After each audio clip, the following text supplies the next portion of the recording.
Sadguru, at the beginning today you said that the human is one where the source of creation has a greater presence. Now why does it have to be so? Is it just nature's ploy, existence ploy, a play where we are all just some kind of software programs designed for self-annihilation with some support systems? Why some people have the longing, some people don't? And why some people with longing find the right place or the right avenues to get their longings fulfilled? What is the secret behind all this?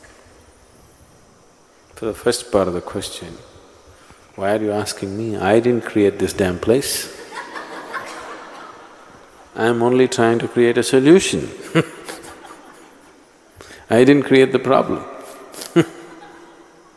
So, is this all apply for people, the spiritual people, to run their business? Do they have some kind of a deal with the Creator that he keeps people in such a turmoil that these people can run their show? Possible. It's just that you are asking this with a certain anguish attached to it. So I'm just trying to play it a little bit. You know the cat and the mouse game? They say, Iliga prana sangata bekkage chellata. What it means is, for the rat, it's a life and death question. For the cat, it's a game.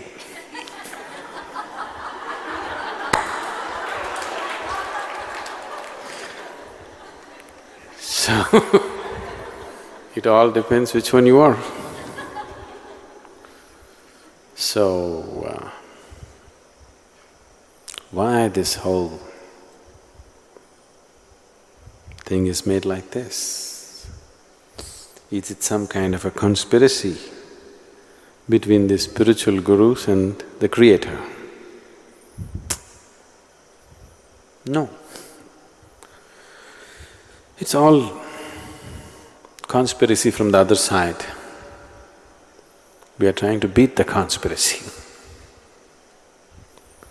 We don't have a deal with the conspirator, but we have made friends with him.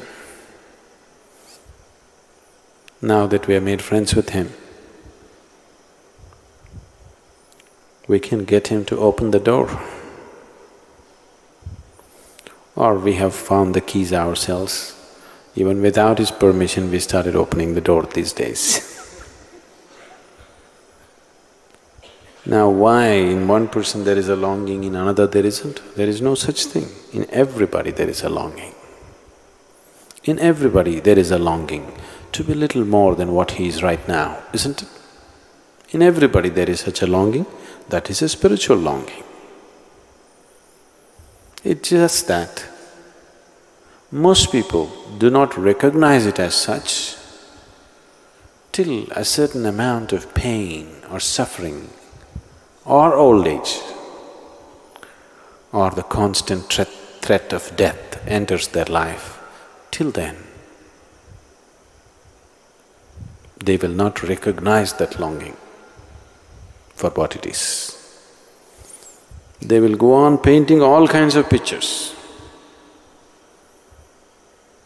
Using that longing, they are painting 1,000,000 different kinds of pictures on a daily basis. They think it's about money. They want to fool themselves that it's thinking that it's about a man or a woman. They know very well it's not so. But they like to keep the game going and keep the game going and keep the game going forever. They think it's all about a new house. They think it's about a new job. They think it's about a promotion. They think it's about wealth. Not that they really think so. They just like to play this game. Everybody knows that none of these things will fulfill them. They know it very well, isn't it? But they still continue to play the game. So why the game is so difficult is, the situation is like this. Shankaran Pillai and his wife were sleeping. In the night, the wife thought she heard some noises downstairs, she thought there must be a burglar. And she said, "Hey, are you awake?" Shankaran Pillai said, "No."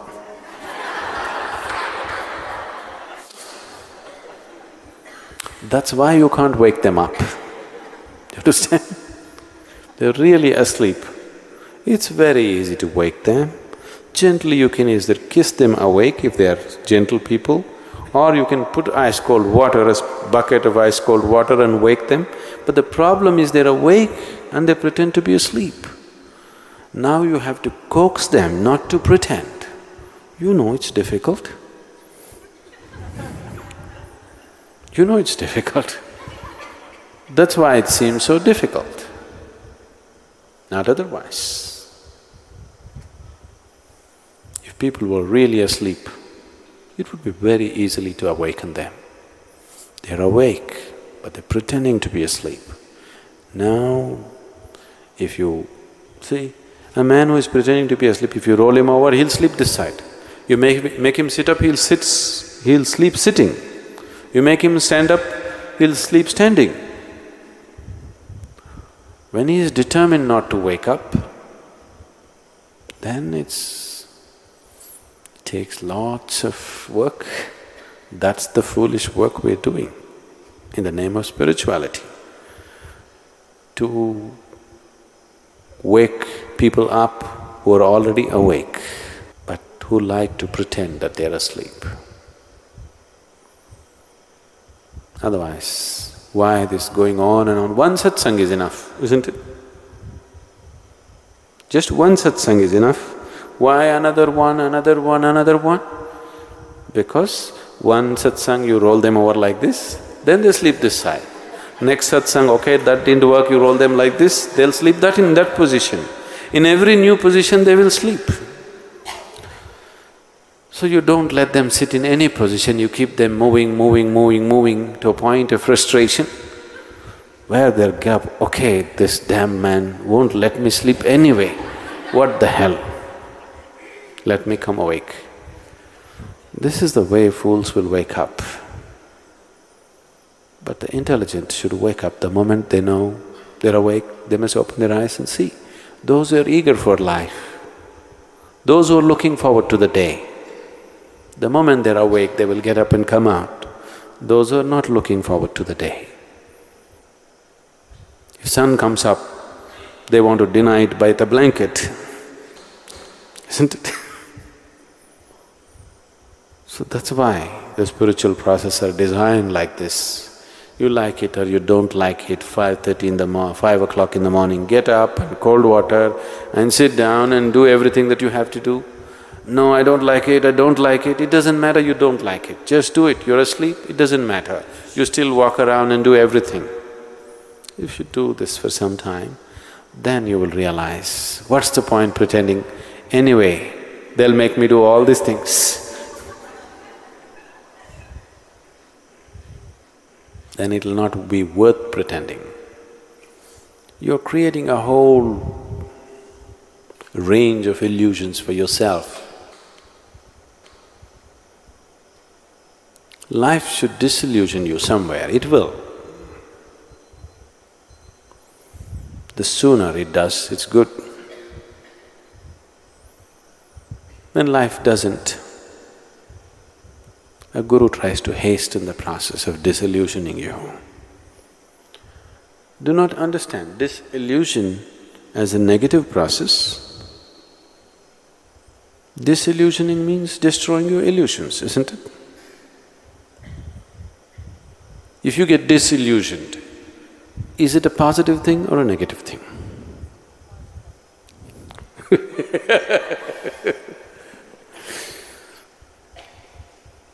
But that's a whole problem with life, isn't it? If your dreams break and you come down to reality, that's when you struggle most and suffer most, isn't it so? Yes? Isn't it so? If everything that was an illusion broke and it landed you in reality, you must be joyful. But just the reverse is happening. Because you're awake and asleep. That's the problem. If you were asleep, there was no problem. If you're fully awake, it's absolutely wonderful. You're awake, but you pretend to be asleep. This is a serious problem.